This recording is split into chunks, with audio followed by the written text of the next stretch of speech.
উবাই ইবনে কাব রাদিয়াল্লাহু তাআলা আনহু তাকে ডাক দিয়ে নবীজি বললেন, ইয়া উবাই, এ উবাই, ইন্নাল্লাহা আমারানি, দেখেন আমার, ইন্নাল্লাহা আমারানি আন আকরা আলাইক, আল্লাহ পাক আমাকে নির্দেশ দিয়েছেন তোমারে কোরআন শরীফ পড়ে শুনাইতে। হযরত উবাই ইবনে কাব বলতেছেন, আল্লাহ সম্মানী রাখ, সত্যি আল্লাহ আমার নাম নিছেন, ও বাকা, এবং খুশিতে ওনার দুই চোখ দিয়ে আনন্দের অশ্রু, আল্লাহ নাম দিয়েছেন। শুধু উবাই ইবনে কাবের নামই নিবেন আল্লাহ না, কিয়ামত পর্যন্ত যে সুন্দর করে পড়বে অনেক হাফেজের নাম আল্লাহ তাআলা নিজে উচ্চারণ করেন। আমরা এই কথা মনে করবো না সিদ্দিক শুধু নবীজির আবু বকরই সিদ্দিক না, আজও সিদ্দিক হইতে পারে। ফারুক কেবল ওমর না, আজও ফারুক হইতে পারে। আবু বকর ওয়ালা সিফাত অর্জন করো, আল্লাহ তোমারও সিদ্দিক দিয়ে দিবে। ইমাম গাজ্জালী রহমতুল্লাহি আলাই ছোটবেলায় যখন মাদ্রাসায় ভর্তি হয়েছেন, তা বাসার থেকে মাদ্রাসা একটু দূরে, মাদ্রাসায় নেজামিয়া, যেই মাদ্রাসার ছাত্র আব্দুল কাদের জিলানী রহমতুল্লাহ আলাই, ওই একই মাদ্রাসার ছাত্র ইমাম আহমদ গাজ্জালী। তো মাদ্রাসায় ভর্তি হয়েছেন, মাদ্রাসায় যাইতেন, তো ক্লাস টাইম 9টায়, ওনার পৌঁছতে 9:30। তো উস্তাদ ধমক দিছেন, কে এত দেরি কেন? উস্তাদ জি, আগামীকাল থেকে টাইম মতো আসবে। এই কথা বলেন না, আগামীকাল থেকে সময় মতো আসবে। দ্বিতীয় দিন আবার দেরি, আরো দেরি, আজকে বাজে গেছে 10টা। কিরে তুই না বললি গতকাল টাইম মতো আসবি? উস্তাদ জি, আগামীকাল থেকে ঠিক মতো আসবে। পরের দিন 10:30, কথার কথা, আরো দেরি। এবার উস্তাদ ধমক দিছে, ধমক দিলে ওনার চোখে পানি এসে গেছে। দেখেন, আমি যে ওনার নাম নিলাম, প্রথমে নামটা চলে আসছে, আমি তো নেইনি, উপরওয়ালা নেওয়াইছে। এবং এরকম নাম যখন নেওয়া হয়, এ সম্পর্কে আব্দুল্লাহ ইবনে মুবারক বলেন, আবার আর এক নাম চলে আসলো, নামই নাম। আব্দুল্লাহ ইবনে মুবারক কে?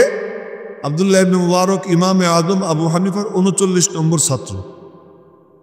সুবহানাল্লাহ, একজন কেউ মনে করতেছে ভুল হয়ে গেছে। দেখুন ভুল, জোরে বলেন, জোরে জোরে সুবহানাল্লাহ। ইমামে আজম আবু হানিফার নাম আসছে যিনি আমাদের জানা মতে নবীজিরে 61 বার স্বপ্নে দেখছে, 55 বার হজ করছে। সুবহানাল্লাহ হইল, 55 বার হজ করছেন, 55 বার। এবং এলেমের জাহাজ ইমামে আজম আবু হানিফা 13 লক্ষের উপরে মাসআলা বের করছেন। ইমামে আজম আবু হানিফা, ওনার নামও নেওয়া হয়ে গেল। ওনার 39 নম্বর ছাত্র আব্দুল্লাহ ইবনে মুবারক, এ আবার ছাত্র হইল কেমনে? ওই যে আঙ্গুল টাঙ্গুল দিয়ে মুখ টুক ঠোঁট নাড়াচাড়া, এখন চোখ এই দিকে রাখতে হবে। আমি তো আর ওয়াজ করি না, গল্প করি, একটু মনোযোগ দিয়ে শুনবে, সব চোখ এই দিকে রাখি। কেমনে হইল? আব্দুল্লাহ ইবনে মুবারক যৌবনকালে খুব ফুর্তি পাচ্ছে, ধনী লোকের ছেলে ছিল, আদরের দুলাল। বাপমার সাথে বাগানে বেড়াইতে গেছেন, ফলের মৌসুম, হারমোনিয়াম নিয়ে গেছেন বাজারে। যুবকরা শুইনো, ভিতর যদি ভালো থাকে আল্লাহ পাক তারে কেমনে টাইনে নেয়। ভিতরটা ভালো ছিল, হারমোনিয়াম টান দিতে গেছেন, কোনো টিং টিং ডিং ডিং আওয়াজ হয় না, হঠাৎ করে আওয়াজ বের হয়েছে, আলাম ইয়ানি লিল্লাযীনা আমানু আন তাখশা কুলুবুহুম লিযিকরিল্লাহ। জোরে বলেন সবাই আল্লাহু আকবার। সমস্যা আয়াতের সাদামাটা তরজমা হলো, তোর কি এখনো সময় হয়নি আল্লাহর কাছে ফিরে আসার, গুনার পথ ছেড়ে নেকির পথে উঠার সময় কি তোর এখনো হয়নি? তো আর নিজের ভাষা আরবি ছিল, তরজমা বুঝে ফেলছেন, বলেন হ্যাঁ আল্লাহ, আমার সময় হয়ে গেছে। এই কথা বলে হারমোনিয়াম ভেঙে ফেলছে। হারমোনিয়াম ভেঙে বাপ মারে কথা, চলেন বাড়ি যাই। বাড়ি গিয়ে আব্বারে কাব্বু, আমি একটা ব্যবসা করবো, আমার কিছু টাকা দেয়। তো বাপে টাকা দিছে বেশি না, 20,000 দিনার। 20,000 দিনার মানে বর্তমান যুগের কয়েক কোটি টাকা। ওই 20,000 দিনার নিয়ে চলে গেছেন। অনেক দিন পরে ফিরে আসছেন, কোনো টাকা পয়সাও নেই, মাল সামানও নেই। বাপে জিজ্ঞেস করে, আব্বু ব্যবসা কেমন হইল? ছেলে এক আয়াতের তাফসির করে, আরজু তিজারাতাল লান তাবুর। কোরআনে কারীম খুলে পড়ে দেখেন, ইয়াসিন সূরার একটু আগে 22 পারা 17 পৃষ্ঠা 1 নম্বর আয়াত, ইন্নাল্লাযীনা ইয়াতলুনা কিতাবাল্লাহ ওয়া আকামুস সালাহ ওয়া আনফাকু মিম্মা রাযাকনাহুম সিররাও ওয়া আলানিয়া ইয়ারজুনা তিজারাতাল লান তাবুর। যে 3 কাম শেখে, আল্লাহ পাকের কালামের তিলাওয়াত, বলেন আল্লাহু আকবার। আল্লাহ পাকের কালামের তিলাওয়াত শিখছে, আর কোনো কাম পারে না। কি বলবি, হাফেজ কি পারে? কোরআন শরীফ পড়তে পারে। জানো তুমি এটা কত বড় কাম? কেউ যখন কালামে পাকের তিলাওয়াত শুরু করে দেয়, উড়ন্ত ফেরেশতারা জমিনে নেমে যায়, ওরে ঘিরে দাঁড়াইয়ে যায়, এবং যার পড়া ভালো লাগে তার ঠোঁটে চুমুও খায় ফেরেশতা। শুধু ফেরেশতারা চুমু খায় তাই না, আমার নবীজিও একজনের স্বপ্নে তার ঠোঁটে চুমু খাইছে। তার নাম ইমাম আসেম। ওলামা একরাম জানেন, ইমাম আসেম রহমতুল্লাহ আলাইহি বড় কারি ছিলেন, তেরাতের বড় ইমাম ছিলেন। তো উনি মসজিদে নববীতে বসে পড়াইতেন। নবীজি তো কবর মোবারকে জিন্দা, ওনার পাশে বসে পড়াইতেন। তো নবীজি শুনতেন। একদিন ক্লাসে এসে পড়াইতে শুরু করছেন, তো ছাত্ররা বলে, কি উস্তাদজি মুখে কি দিছেন আজ? বলে কেন? এত সুঘ্রাণ, এত ঘ্রাণ পাইতেছি, ব্যাপার কি? যে না কিছুই তো দেয়নি। ঘ্রাণ কেন? সব মনোযোগ দিয়ে শুন। ঘ্রাণ কেন? তা দিয়ে তোদের কি দরকার, চুপ কর। ধমক দিয়েছে, সব চুপ হয়ে গেছে। কিন্তু কিছু থাকে নাসর বান্দা ছাত্রদের মধ্যে, ওরা পিছনে লাগছে। উস্তাদজি এত ঘ্রাণ কিসের থেকে বলেন না, বলেন। কাজে আজ রাত্রে ঘুমাইছি, তো নবীজির সঙ্গে দেখা হয়েছে। উনি আমারে বললেন, তুই আমার মালিকের কালাম এত সুন্দর করে পড়িস, পড়াস, আয় আমার কাছে আয়। কাছে গেছি, তা আমার বুকের কাছে নিয়া আমার ঠোঁটে নবীজি চুমু খেয়ে দিছে। আল্লাহ পাকের কালাম, এই তিলাওয়াত যা সুন্দর হয়, কারো কারো নামও আমার আল্লাহ উচ্চারণ করে। আল্লাহু আকবার কয় না বালকেরা? কারো কারো নাম কেনে? সহিহ বুখারী শরীফের হাদিস, নবীজি বললেন, ইয়া উবাই, এ উবাই, উবাই ইবনে কাব রাদিয়াল্লাহু তাআলা আনহু, এক একজনের সাহাবীর এক কালার ঝুলাইতেন, আমার কাছে এইটা আছে, তোমার কাছে তো নাই। আকরাউহুম লিকিতাবিল্লাহ, আল্লাহর কিতাবের সবচেয়ে বড় কারি উবাই ইবনে কাব রাদিয়াল্লাহু তাআলা আনহু। ওই যে মাথা নিচে দেখি, হুজুর হোক, ছাত্র হোক, শিক্ষিত অশিক্ষিত, সবার কাছে অনুরোধ করবো, কারো মাথা যেন নিচের দিকে না দেয়, চোখের দিকে রেখে। হ্যাঁ, এক এক সাহাবীর এক এক বৈশিষ্ট্য। এক একজন যা পাইছেন বলতেন যে আমি এইটা পাইছি, তুমি তো আর পাও নাই। আব্দুল্লাহ ইবনে মাসউদ এতটুকু খাটোকুটো সাহাব, হ্যাংলা পাতলা, হ্যাংলা পাতলা। নবীজির ঘরে ঢুকতে হইলে তার শ্বশুর আবু বকর অনুমতি লাগে, ওমর অনুমতি লাগে, উসমান জামাই অনুমতি লাগে, আলী জামাই অনুমতি লাগে। কিন্তু আব্দুল্লাহ ইবনে মাসউদ, নবীজি বললেন, ইযনুকা আন তারফাল হিজাব ওয়া আন তাসমা সাওয়াদি হাত্তা আনহাকা। আব্দুল্লাহ, আমার ঘরে ঢুকতে তোর কোনো অনুমতি লাগবে না। উনি বলতেন, আবু বকর তোমারও অনুমতি লাগে, আমার অনুমতি লাগে না, আমার অনুমতি লাগে না।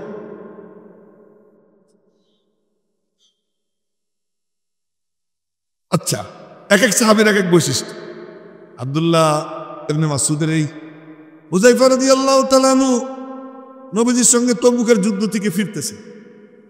ফেরার পথে মুনাফিকরা মুখোশ পইরা পাহাড়ের গুহায় গুহায় লুকিয়ে রয়েছে, নবীজির খুন করবে। ওই খুন করার জন্য হঠাৎ করে হামলা চালাইছে। হুযায়ফা এক পাশে আর এক সাহাবী এক পাশে। আল্লাহ পাক তো আসেনি। আল্লাহ বলছেন, আল্লাহু ইয়াসিমুকা মিনান নাস, আমি আল্লাহ তোমার ইবাদত করব। এই দুইজন ময়দানে নাইমা ওদেরকে দমন করছেন। নবীজি পরে ডাক দিয়ে বলেন, হুযায়ফা কারা কারা ছিল সব আমি জানছি। কে কে? ওদের নাম ঠিকানা সব নবীজি হুযায়ফাকে বলে দিয়েছে। এই যে মুনাফিকদের নাম ঠিকানা ওনার কাছে।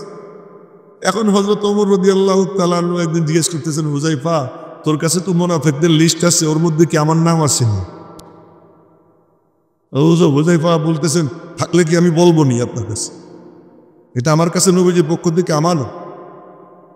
হযরত হুযায়ফা এই কথা বলার পরে হযরত ওমর মনে মনে বললেন, নবীজিও লোক চেনেন। আমি ওমর জিজ্ঞেস করি, আমারও বুড়ি আঙ্গুল দেখাই দিল যে আমি কি বলবো না, আমার কাছে আমার। একদিন গভীর রাত্রে হুযায়ফার দরওয়াজায় গিয়ে টোকা দিছে। কে? আমি ওমর। লাফ দিয়ে উঠছে, দরওয়াজা খুলছে। কি এত রাত্রে আমিরুল মুমিনিন আপনি? জানতে আসলাম আমি মারা গেলে তুই আমার জানাজা পড়বি? আমি যখন মারা যাবো তুই আমার জানাজা পড়বি? আপনার জানাজা কেন পড়বো না? অবশ্যই পড়ব। আলহামদুলিল্লাহ, বুঝতে পারলাম আমার নাম মুনাফিকদের লিস্টে নাই, থাকলে তুই আমার জানাজা পড়বি। এখানে হযরত ওমর হুযায়ফার কাছে ঠেকা। এক একজনের এক এক বৈশিষ্ট্য ছিল। আল্লাহ, উবাই ইবনে কাব রাদিয়াল্লাহু তাআলা আনহু, তাকে ডাক দিয়ে নবীজি বললেন, ইয়া উবাই, এ উবাই, ইন্নাল্লাহ আমারানি, দেখেন আমার, ইন্নাল্লাহ আমারানি আন আকরা আলাইক, আল্লাহ পাক আমাকে নির্দেশ দিয়েছেন তোমারে কোরআন শরীফ পড়ে শোনাইতে। হযরত উবাই ইবনে কাব বলতেছেন, আল্লাহ সম্মানী রাখ, সত্যি আল্লাহ আমার নাম নিছেন, ও বাকা। এবং খুশিতে ওনার দুই চোখ দিয়ে আনন্দের অশ্রু, আল্লাহ নাম নিছেন। শুধু উবাই ইবনে কাবের নামই নিবেন আল্লাহ না, কিয়ামত পর্যন্ত, কিয়ামত পর্যন্ত যে সুন্দর করে পড়বে অনেক হাফেজের নাম আল্লাহ তাআলা নিজে উচ্চারণ করেন। আমরা এই কথা মনে করব না সিদ্দিক শুধু নবীজির আবু বকরই সিদ্দিক না, আজও সিদ্দিক হইতে পারে। ফারুক কেবল ওমর না, আজও ফারুক হইতে পারে। আবু বকর ওয়ালা সিফত অর্জন করো, আল্লাহ তোমারও সিদ্দিক দিয়ে দেবে। উনি সিদ্দিকে আকবর, কিন্তু কিয়ামত পর্যন্ত সিদ্দিকের দরওয়াজা খোলা, ফারুকের দরওয়াজা খোলা। হ্যাঁ, এই জন্য দেই না। তো বলতেছিলাম, ওই ছেলে বলতেছে, আব্বু 3 কাম শিখে আইছি। কয় কাম মনে আছে তো? কি বলতেছিলাম? বাবা ব্যবসা কেমন হইল? আরজু তিজারাতাল লান তাবুর, আশা করি আমার ব্যবসায় কোনো লস নাই। কি ব্যবসা? আল্লাহ পাকের কালামের তিলাওয়াত শিখছি, নামাজ কেমনে পড়তে হয় তা শিখছি, আল্লাহর রাস্তায় খরচ কেমনে করতে হয় এটা শিখছি, 3 কাম শিখছি। বাবা মনে মনে বলে, আমিও তো মনে মনে চাইছিলাম এমন ব্যবসায়ী কর। আরো 20,000 দিনার দিছে।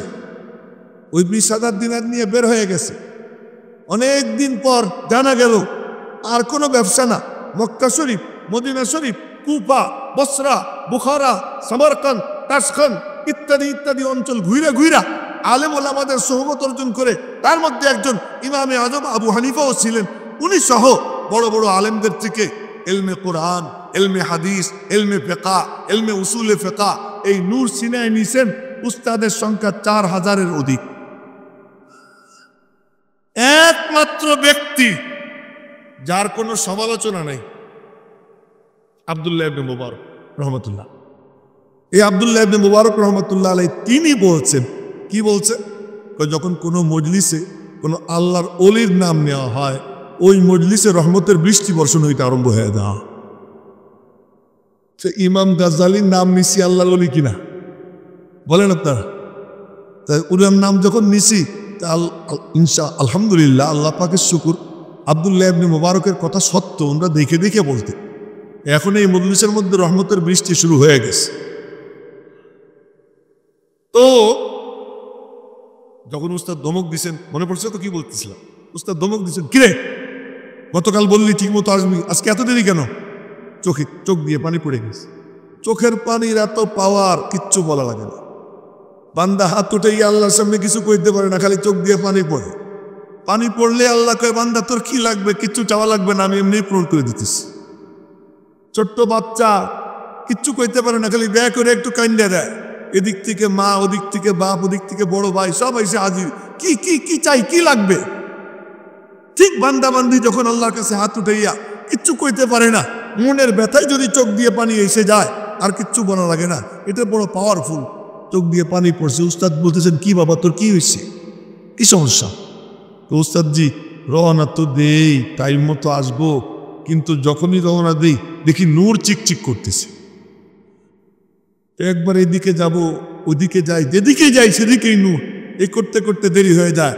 ঠিক আছে বাবা, তোর আর বাড়ি যাওয়ার দরকার নেই, তোর জন্য মাদ্রাসায় বোর্ডিং খুলতেস, এই যে ওনার জন্য বোর্ডিং খোলা, এই কাঁচা।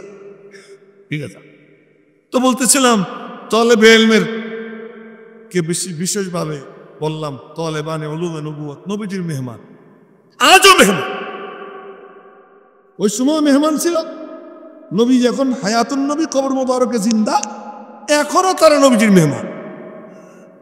যদি কারো বিশ্বাস না হয় তলেবে ইলমরা পরীক্ষা করে যাবে, দেখে ওখানে গিয়ে এখনো নবীজির মেহমান। তার মধ্যে একজন ছিলেন ইমাম তবরানি রহমতুল্লাহ আলাইহ। মুআজামে তবরানি বড় কিতাব আছে, হাদিসের কিতাব, 45 খণ্ডে। এই কিতাবের যে মুআল্লিফ, সংকলক, ওনার নাম ইমাম তবরানি। উনি গেছিলেন মসজিদে নববীতে পড়তে। তখন তো উস্তাদরা খাবারের দায়িত্ব নিত না, 3 জন গেছেন, আবু সাহেব, ইবনুল মুকরি আর তবরানি। তো নিজেদের পকেটের পয়সা খরচ করে পড়তেছেন, থাকতেছেন, খাইতেছেন। এই করতে করতে পয়সা শেষ 3 বন্ধুরই। 3 দিন 3 জন না খাওয়া, 3 দিন। কারো কাছে বলেন নাই তলেবে ইলমরা, তোমাদেরকে বলতেছি বাবারা, নিজের কায়রাত নষ্ট করবে, দুনিয়া আর কারো কাছে হাত পাতার দরকার নাই, ক্ষুধা বরদাস্ত করো। কথায় কথা চলে আস। আহমদ আলী লাহোরী রহমতুল্লাহ আলাইহ তাফসিরের ইমামুত তাফসির বলা যায় ওনাকে, এবং ওনার জামানার রইসুল মুফাসসিরিন ছিলেন আহমদ আলী লাহোরী রহমতুল্লাহ আলাইহ। প্রথমে শিখ ছিলেন, শিখ থেকে মুসলমান হয়েছেন, মুসলমান হয়ে তারপরে মাদ্রাসায় ভর্তি হয়েছেন, দেওবন্দে গিয়ে ভর্তি হয়েছে। দেওবন্দে পড়তে পড়তে পড়তে পড়তে দাওরে হাদিস পড়তেছেন শাইখুলিন মাহমুদ হাসান দেওবন্দির কাছে। একটা পাঞ্জাবি, একটা পায়জামা, এই এক কাপড়ে পড়াশোনা করে। তো দাওরা পড়েন, শাইখুলিন পড়ান, উস্তাদ কেমন, শাগরেদ কেমন। এক বুড়া, সে ঘুরতে ঘুরতে মাদ্রাসায় আইস, দাওরা হাদিসের রুমে ঢুকছে, ঢুইকা খালি চোখ ঘুরায়, এরে দেখে ওরে দেখে, খালি চোখ ঘুরাইতেছে। শাইখুলিন মাহমুদ হাসান দেওবন্দি মনে মনে বলেন, বুড়া চোখ ঘুরায় কেন, বুড়া কেন চোখ ঘুরা? ক্লাসের শেষে বুড়ারে ডাক দিয়েছেন, কি বুড়া মিয়া, দেখলাম খালি চোখ ঘুরাইতেছে, তালাশ করতেছিলাম একটা জামাই। আল্লাহু আকবার কয় না, জামাই খুঁজতেছিলাম। এখন কেউ মাদ্রাসা জামাই খুঁজতে আসে, এখন যাই কোথায়, কলেজে, ভার্সিটিতে, এরপরে ওই যে কোথায় কোথায় যায়, সব জায়গার নাম নিলাম না, তো ওখানে যায়। উনি মাদ্রাসায় গেছে, পাইছেন নি জামাই, পাইছি, আওয়াজ একটু কমাই দেবো, একটু কমাই, পাইছি। কারে পছন্দ হয়েছে, ও হাইটে যায়, দেখাইছে এই আহমদ আলী লাহোরীকে দেখাইছে। এত সাংঘাতিক দরিদ্র, হোক দরিদ্র, তারে আমার পছন্দ, তারে আমার পছন্দ। তো শাইখুলিন ডাকছেন, আহমদ আলী এধার আ যাও, ডাকছেন কাছে। আরে এক একজনের নাম নিতেছি, অনেক বড় বড় নাম, অনেক বড় বড় নাম। ডাক দিছে, উস্তাদ জি কি ব্যাপার, শাদি করোগে, বিয়ে করবা? মুঝসে কোন লড়কি দেগা, আমার কাছে কে মেয়ে দিবে, আমি কেমনে বিয়ে করবো? আগার কুই দে দে, अगर दे दे तब तो मैं राजी हो, यदि क्यों मैं ये दे আমি राजी। ठीक है आइंदा कल असर के बाद तुम्हारी शादी होने वाली है, মেয়ে কে, মেয়ের বাপ কে, বংশ কি, কিচ্ছু ওনার জানার দরকার নেই। ওনার বাপ মা ডেলি আইসে মাদ্রাসা এসে ওনারে খাইলে, প্রতিদিন মাদ্রাসা আসে, এসে বলে আহাম্মক তুই ধর্ম পাল্টাইলি, ওনারে বকাবকি করে। উনি বকাবকি শোনেন, বাপ মার যতক্ষণ বকে দাঁড়াই দাঁড়াই শোনেন। এই অবস্থায় ওই পুরা আইসা ওনারে চয়েস করে, मर्द हक्कानी के पेशानी का नूर, मर्द हक्कानी के पेशानी का नूर, कब छुपा रखता है पेशे जी शुऊर। কাপড় চোপড় ময়লা, কিন্তু চেহারার মধ্যে জানোয়ার যে নূর, ওই আল্লাহর ওলি, ওই বুড়াও ওলি ছিলেন, দেখে ফেলেছেন, পছন্দ করছেন। শাইখুলিন বলতেছেন আগামীকাল আসরের পরে তোমার বিয়া, কাপড় চোপড় তো আর নাই। বন্ধুরা বলে ভাইয়া তোর বিয়ে আগামীকাল, আমার একটা ড্রেস নে। मैं अपनी ड्रेस से शादी करूंगा, এই ময়লা কাপড় পরেই বিয়ে করবো, নতুন কোনো কাপড় চাই না। কমপক্ষে কাপড়টা ধুয়ে দাও। হ্যাঁ, এটা একটা ভালো বুদ্ধি। কাপড়টা ধুইছেন, পরের দিন আগামীকাল তো বিয়া, তো গোসলের আগে কাপড়টা ধুয়ে শুকাবেন।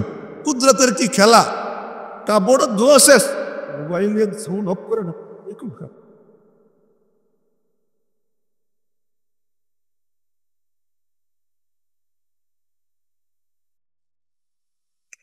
জি জি জি, সবাই এদিকে মনোযোগ।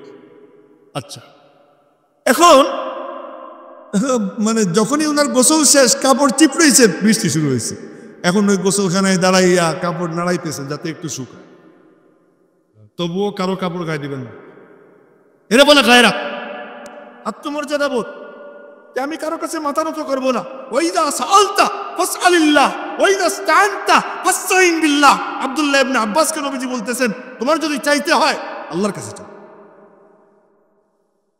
তোমার যদি সাহায্য চাইতে হয় আল্লাহর কাছে চাও, আর কারো কাছে না। উনি মনে মনে বলতেছেন, এই ভিজা কাপড় পরেই এদিকে ওনার কান খাড়া, আসরের আজান দিলেই মসজিদে যাবে।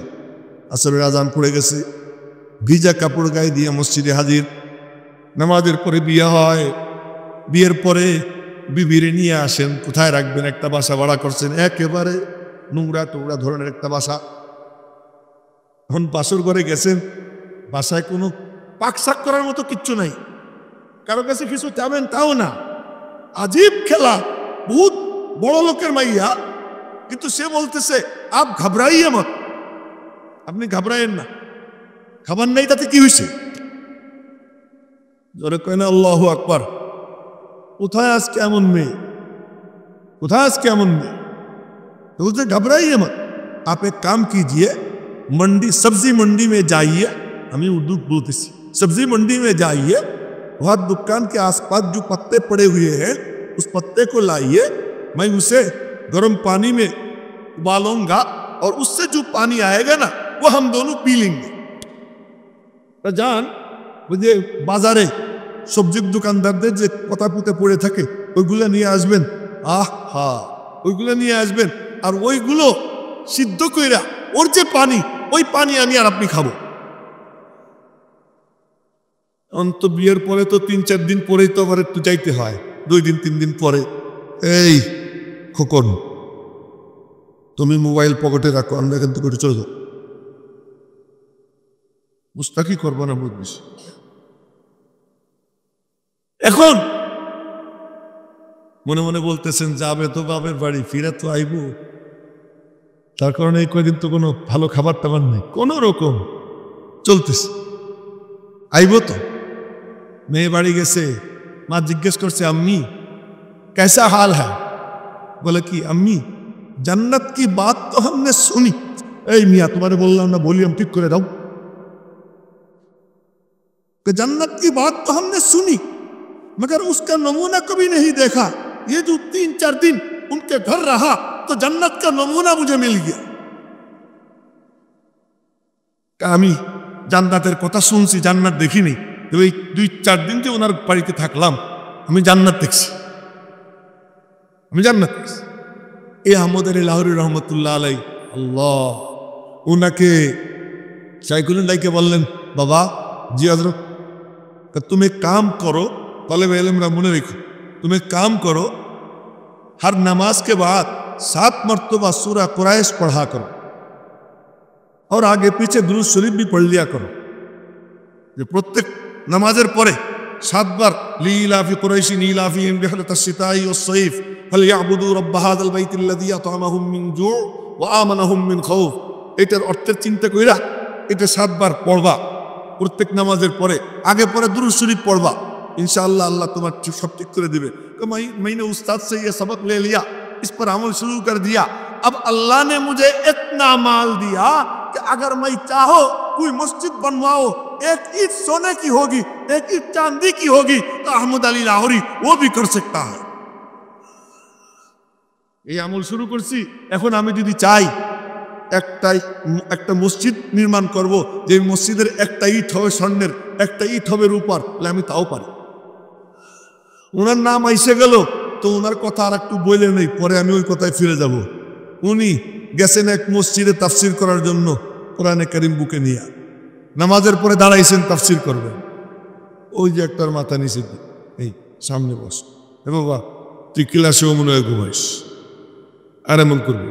আমি কিন্তু সবাই দেখি, কোরআন শরীফ বুকে নিয়ে গেছেন তাফসীর করে। এই মিয়া তুমি মোবাইল পকেটে রাখো, মোবাইল দেখবে সামনে আসছো, পিছনে যেতে আমার চোখে না পড়তো। তো কোরআন শরীফ বুকে নিয়ে গেছেন তাফসীর করে। ওখানে বেদাতি ছিল, বেদাতি বলুন তো, বেদাতি মানে দাঁত ছাড়া, হ্যাঁ বেদাত কি বেদাতি মানে শরীয়তের দাঁত না। শরীয়তের দাঁত না থাকলে যা হয়, কারো মুখে দাঁত না থাকলে পান খেয়ে কথা কইতে গেলে সব পড়ে যায়। ওরাও চেয়ারে বসলেই কাফের কাফের, মনে হয় যেন কাফের জমা ছিল উদিতে। এই যে আমি এতক্ষণ কথা বলছি, কাউরে কাফের কইছি দেখছেন? হ্যাঁ, ওরা বইসেই শুরু করে কি অমুক কাফের অমুক কাফের। আল্লাহ তোমাদেরকে কন্ট্রাক্টরে দিয়ে দিছে, সারা দুনিয়ার কার ইমান আছে কার ইমান নাই এটা বলার দায়িত্ব আল্লাহ ওদেরকে দিয়ে দিছে। সব দেওবন্দীদেরকে ওরা কাফের বলে, আর দেওবন্দীরা বলে আমরা তোমাদেরকে কাফের বলি না। কেন? তোমরা শিরক করো কিন্তু একটু তাবিল কইরা, যে নবীজি আলিমুল গায়েব কেমনে, কাতায়ে খুদা আল্লাহর দান, এতটুকু বলার কারণে ওলামায়ে দেওবন্দ বলে আমরা তোদেরকে কাফের বলবো না। তোরা বলবি বল, আমাদেরকে সমানে কাফের কর, আমরা ওদেরকে কাফের বলি না, বলবো না। কেন? আমাদের এই দায়িত্ব না। মান ক্বালা লি আখিহি ইয়া কাফির, যে কোনো ভাইকে বলে এ কাফের, নবীজি বলেন ফাকাদ বাআ বিহি আহাদুহুমা, দুইজনের একজন এটা নিয়ে ফিরবে।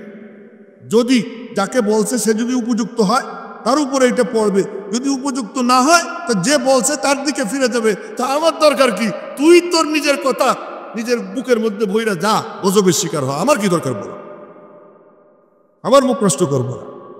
তো এই বেদাতিরা কয়েকজন বলে এ মৌলবি हम तुम्हें तफसीर करने नहीं देंगे। हम দেখেন আমার দিকে, আমাদের লাহোরী রহমতুল্লাহ আলাইহি কোরআন শরীফ বুকে নিয়ে বাম হাত লম্বা করে দিয়ে বলে কি, तुम में से कोई आ जाओ, मेरे हाथ पकड़ो और मुझे घसीट घसीट कर मस्जिद से निकाल दो, ताकि अल्लाह भी देख ले, फरिश्ते भी देख ले।